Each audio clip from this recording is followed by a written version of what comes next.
and welcome back to Cuisine Culture.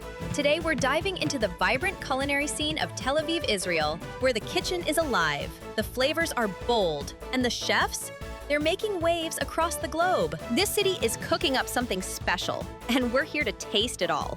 The chefs, with their rich, multicultural roots, are serving up extraordinary flavors the culinary world has never seen before. Welcome back to the Digital Food Network in Cuisine Culture. Bon appetit! Let the journey begin. So, now we're going to make the sashimi. It's a bluefin tuna sashimi.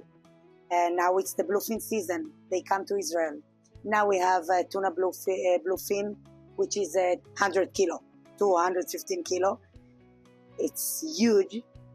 It's hanging here in our big dry age fridge. So we have the sashimi. We cut the akami, which is the low-fat part of the tuna. And we're going to make our signature sashimi of chocolate. First, we put buttermilk, make everything lighter, so it will light it up a bit. We put the slices of the sashimi to rest on the buttermilk. Then we're going to treat the fish itself, a bit of salt. And here we have finger lime, which is small lime, feels like caviar, and it pops in your mouth. It is very surprising because now I'm going to put almond perline.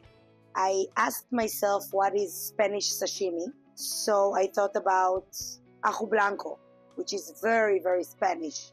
Spanish sauce, which made out of almond and garlic.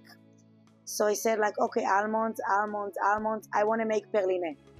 I did a lot of tests on this dish. Very large set, like orange and perline and everything. And then I discovered the best way to use it. It's the buttermilk and the lime, caviar lime, the finger lime with the perline. It makes everything like the perline is in your mouth. You feel the sugar in your mouth, like you feel the pops of the finger lime.